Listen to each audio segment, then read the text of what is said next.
Sorry, I still think London, though. Yeah, I think London too. Well, make sure any games you do see over the weekend, you send in your fan reviews on the Google form so we can talk about them on next week's show. Right, Alan, now we'll have a quiz for us all. Oh, yes.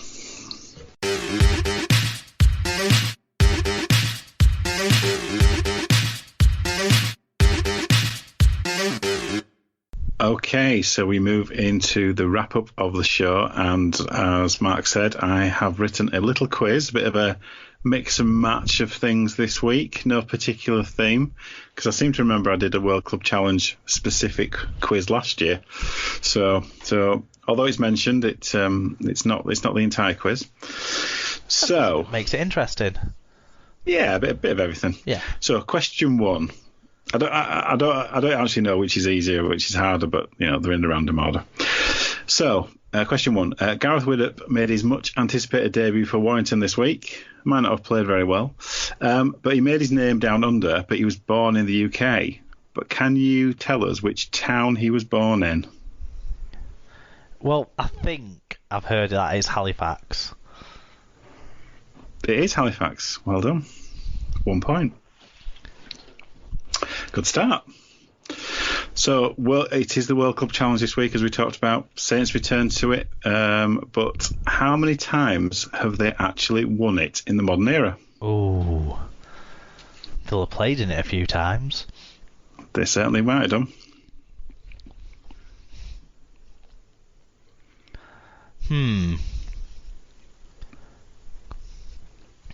Right, they didn't win it after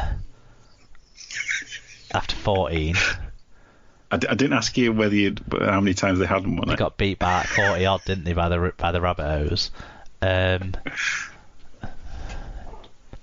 great Saints team in the sort of, was it 2006 Saints team? If they didn't win it the year after that, I think they'd be disappointed in themselves because they were a great team. I'm going to go 2.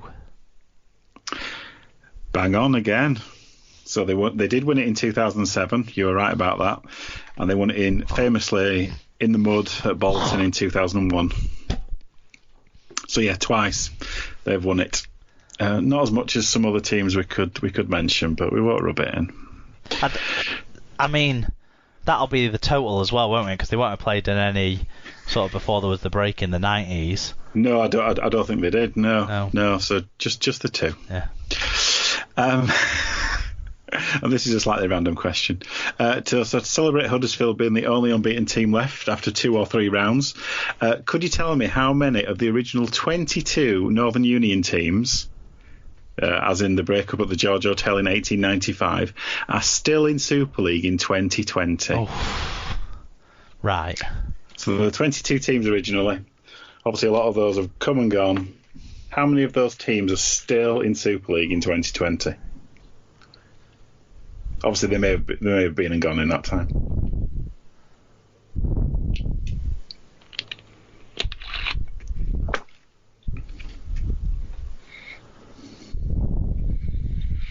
Five. He was 7. Wow. Huddersfield. Oh, God, do you know what? I didn't fucking count them. I still would have only said 6, but... Yeah, so Huddersfield, Hull FC, Leeds, Saints, Wakefield Trinity, Warrington and Wigan are your 7. Hold on. Wigan, Warrington, Saints, Hull FC, Wakefield. Yeah, that's 7. Oh, no, I was trying to think of which ones I didn't have. Obviously, I've admitted to forgetting Huddersfield stupidly. And Leeds was the other one that I didn't have. Right. I wasn't sure that Leeds were Leeds at that stage. Well, this is the tricky thing when you look at the list, because obviously teams have kind of changed identities in that time. But yes, you can certainly identify 7 Super League identities within that 22 original list. Good question. So there you go. It's a good one, that one. Yep. Right, let's move into any other business, and let's hear about your dice with death, Alan. That makes it sound really dramatic, and to be fair, it was really Sounds dramatic. like it was, felt yeah. it. It felt like it. Yeah, I was caught up in Storm Kira last week in the sense that I was in the Netherlands, having a little sojourn over there, as is my wont, and I was supposed to come back on Sunday. Flight was cancelled because of, I think they couldn't get airplanes out of the UK, to be frank. And then I was due to come back. I was rebooked on the Monday. Had to come back via Dublin because of whatever reasons, try to rebook all these passengers onto different planes. And as it turned out, we were booked on a little turboprop thing to take us from Dublin into Leeds Bradford. And it didn't want to do it, let's put it that way. It was a couple of very, very hairy attempts to land, completely failed. Kind of circling the airport, trying to see if the wind was dropping. It wasn't dropping. There was no way we were landing at Leeds Bradford. Anyone who's landed there will know that it can be a bit dicey at the best of times with the wind. We were diverted to Manchester, and to be honest, the landing at Manchester was rough enough. Yes, it was a very extended holiday. Not exactly how I wanted to end the little trip, but I'm here to tell the tale. So you don't recommend these single prop planes in. I don't recommend turboprops in a storm. No, that's definitely not a recommendation. What is your recommendation then? What is my recommendation? I've got two. One's a very local parochial one, and one is a bit more general for everybody. So my local parochial one is so in Garforth there is a pizza shop. Pizza kind of restaurant. It's called 450 Degrees Pizza, and we had Daisy's birthday party here last weekend, and they were really, really accommodating and did everything we wanted them to do. They do vegan pizzas, which obviously was a big tick from my point of view. So I managed to eat, and all the kids were really happy about it as well. So yeah, it's 450 Degrees Pizza. If you're ever in the Garforth area, that's a recommendation food-wise. And my other recommendation is through the Our League app in terms of the rewards for Rugby League. I don't know if you partake in this yourself. I get a lot of emails from Olivia. Yes. But what I'm doing, obviously, I'm a very poor student nowadays. I don't have very much money. But one of the things that it does do is that it allows you to money to go on little weekends away. That was paid for out of my last salary before I went. It was a last blast. But yes, what it does, it allows you, when you kind of vote on kind of matches, or you're kind of voting polls that's running through Our League, you can kind of build up little amounts of money that kind of you can contribute towards tickets for games. So my plan is to build up enough money to pay for a Challenge Cup final ticket. So that's my mission for this year. So hopefully my voting on man of the match and that kind of stuff will hopefully pay for me a ticket. Excellent, that's great stuff. Yeah, my invitation came through today for that wedding that my friends, or the wedding party, because they're getting married abroad, blah blah blah blah blah, rubbish, that my friend is having in on the same day as the Challenge Cup final. So they've actually left a big section for like any special dietary requirements. I'm just going to write in there, by the way, I won't be there if we can get to the Challenge Cup final. Well, not until about 10:30 at night.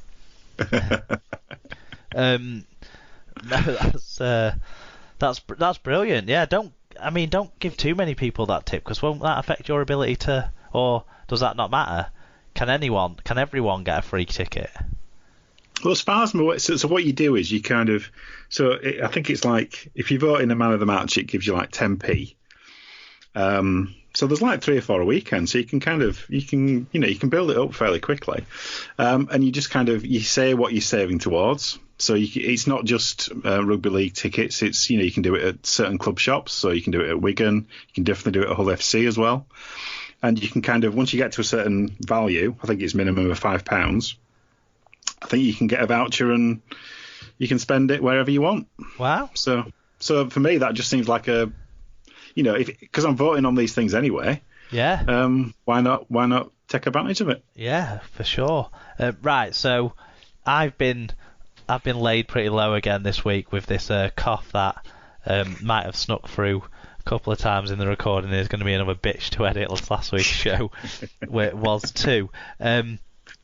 So I've nothing new to recommend, but what I would say this week, and I don't want people to think I'm being a dick and soppy and all of that, but a big shout out to my wife Emma and to my sister Laura, who've been fantastic over the last week. We've had some family dramas, and I haven't been able to help with them at all because of not being well. So they've been fantastic, and really helped out with those situations.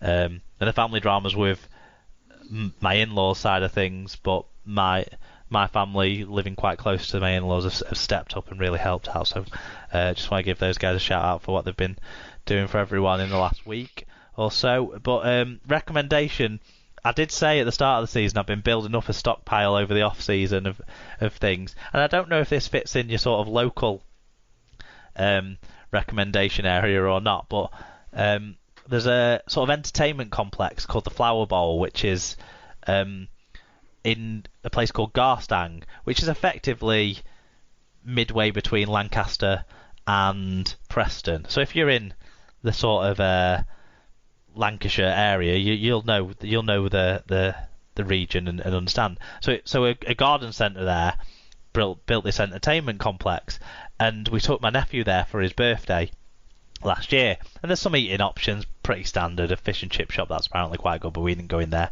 We went in another place, so my nephew could have a burger, and we had some pizza and stuff like that. It was the food was fine, but they have a mini golf course there, and it was £9.20 or something for an adult, and I was thinking this is pretty steep, but it's for Josh's birthday, But we went in it, and it was really fantastic, incredibly well laid out, a lot of fun to play. All the holes were like really different to each other, and it was a really good entertaining play. There was one of the holes where you kind of go in, so it's all laid out like a sort of secret garden type effect. But one of the holes you go in, and you play it in what's meant to be like a potting shed type place, but they've built the whole place on different angles to each other, so nothing lines up, and you get really dizzy in there.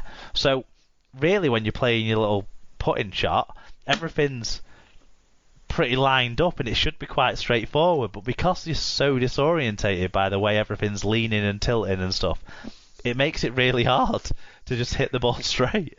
And there was one hole where my nephew got a hole in one on, so he liked that a lot. There's one where you hit it into a machine, and it goes up a thing and then could come out one of several different holes, a complicated type thing like that. And there's a few like that. So it was a lot of fun. And then they have a temping bowl in there. They have curling. We didn't get to play to have a go at the curling. I'd quite like to have a go at that. Yeah, you need to book ahead in groups, but definitely a potential activity for the SLP fam to do in the future or something, because I'd really like to have a go at curling. I always, I'm one of those knobheads who gets obsessed with curling during the Winter Olympics and then pays it no attention the rest of the time. Because until about 18 months ago when this place opened, that there was nowhere that I knew that you could do curling near me. It was all up in Scotland, and I'd speak to my Scottish relatives and they'd done curling and stuff. But yeah, so the Flower Bowl in Garstang. There you go. Well, I think it's a village called Barton that's near Garstang, really. But no, we are getting hyper local now. Exactly. I didn't want to. Yeah, but someone will pick me up on that. But anyway, there you go.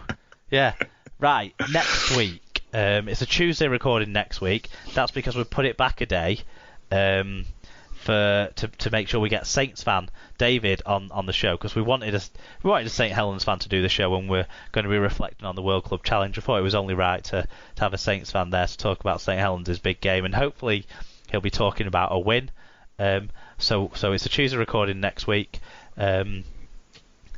That'll probably mean you've got a bit longer on the Sunday than 10 p.m. to get your fan views in, but I'll still be closing it off on the Monday morning because I've got to go to work and stuff. But yeah, we've got stuff to do, people. Yeah, exactly. So yeah, do you want to tell people where they can get in touch with the show on social media and where they can listen to the show if they've stumbled across us but not found the best method yet to listen to us? Yep, so you can find us at Super League Pod on the Twitters and Instagram, facebook.com/Super League Pod. If you want to send us an email or something a little bit long form, you can send it